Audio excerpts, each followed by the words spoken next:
Hey everybody, welcome back to my channel. It is G here.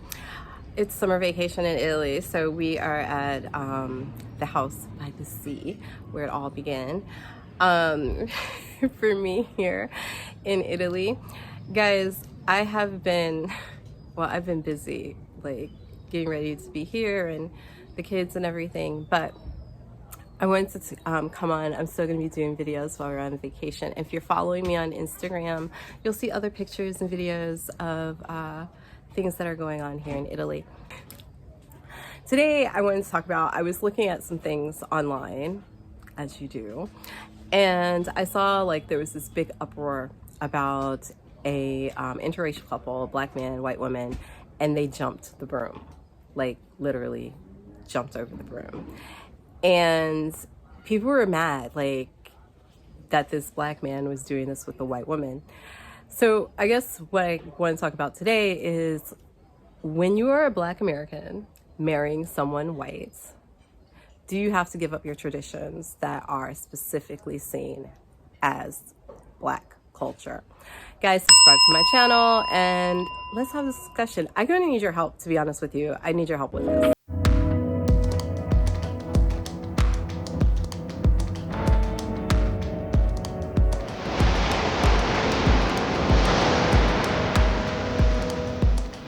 You can see a little of our garden. It's a mess right now. It's literally a jungle. So, guys, so I'm gonna tell you, I'm a bit like, I'm so unsure about this. I get what people are like bothered by, right? And some people are comparing it to there was another like engagement shot where this black man was marrying or proposing or something, and people I think justifiably were like, right? They were just, yeah. But this is a tradition that I think a lot of people equate with when Black Americans were enslaved in America, to acknowledge their wedding, they would jump the broom, right? And they would, this was confirmation because they weren't allowed to actually marry or have a ceremony in a church or everything like this. And it's not an African tradition. It's something that Black enslaved Americans did, right? So I kind of started reading about like this tradition because in reality, I've maybe seen it done in real life a couple of times. Sorry, things are biting me. A couple of times, but not a lot. Not specifically like every Black wedding that I've been to, I've seen this. And so when I started looking into this, like, okay, Black enslaved Americans start this tradition, and how did they come to do it? So I found this article, which I'll put the link in the description, and it was from Oprah. It was an article published in her magazine, basically saying that its roots were not African, and not necessarily just Black Americans, right? So there were other cultures who had jumped the broom, white cultures, Celtic, whatever, had this kind of thing in their potential ceremonies, right? But I think the personalization for Black Americans is that they weren't allowed to do other ceremonies. This is something they at times had to do in secret, and it was their way of acknowledging something.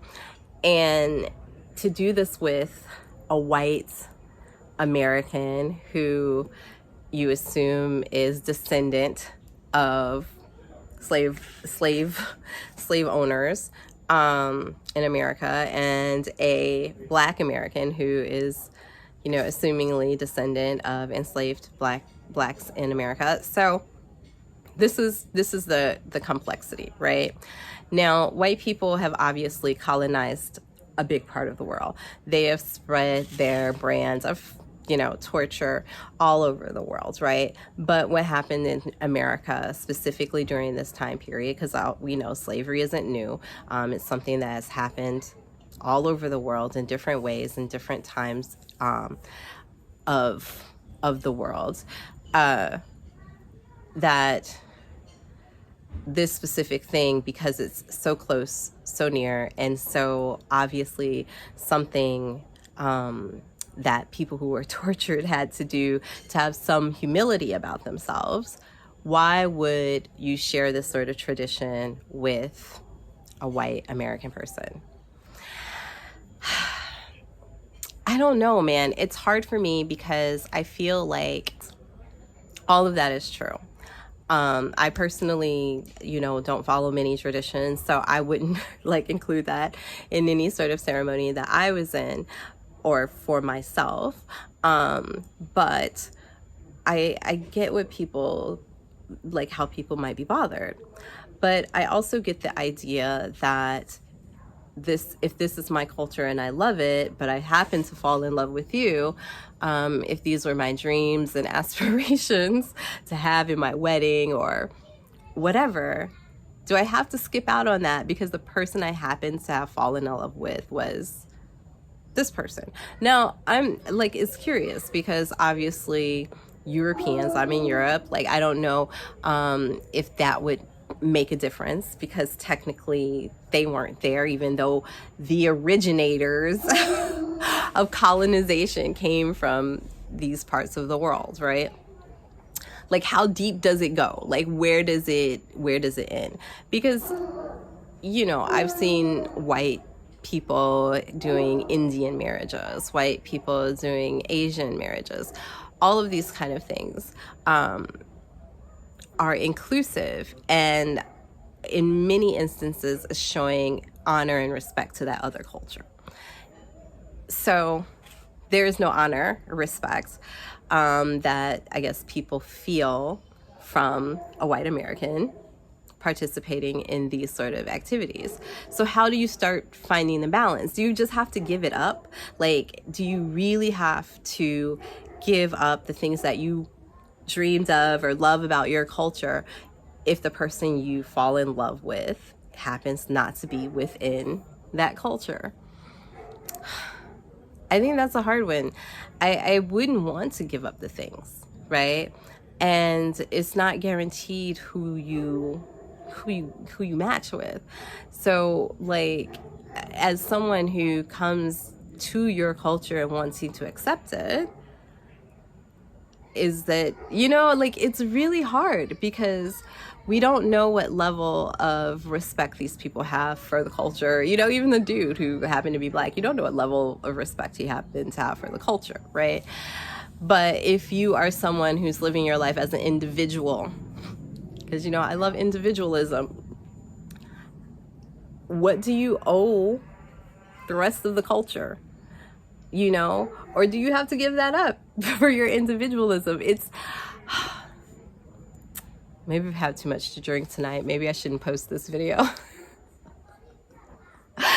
Because it's a lot of questions that are so esoteric and so, ultimately personal, but also a little bit even if you feel divested from, the Black American BS, there are still sensitivities that you understand, even if you don't necessarily want to be connected with it. You still understand it. And as somebody who starts to have these relationships outside of the culture and you are integrating in both ways, where's the line drawn? Or do you have to draw one? And why is it just really this is just specific to Black Americans? Because these sort of lines don't necessarily, and I'm not saying that everyone accepts okay, when they're, an East Indian woman marries someone who's not, also East Indian, there are sometimes, difficulties amongst the parents and all of that. But it never necessarily seems that once those those difficulties have moved on, or like they've gotten past it and accepted this person as someone that's going to be a part of their lives, they want them to participate in their rituals and their culture, and it's a matter of respect. So what kind of respect can they show? Just not doing it at all, because it's really like these fine lines. Because when y'all see like when you guys like get excited about seeing like a white person who can really dance, and you associate that with like being a part of Blackness, and people applaud and get excited, like where's the line? Because to me that's the same kind of thing, going through that thing and saying, oh yeah, I can accept this about you, and see that how you want to emulate, respect, show tribute to. Not everyone shows tribute, but you know what I mean? Like people get excited about it when that's happening, when they're showing tribute, when they're within something that should prove that they're down or whatever.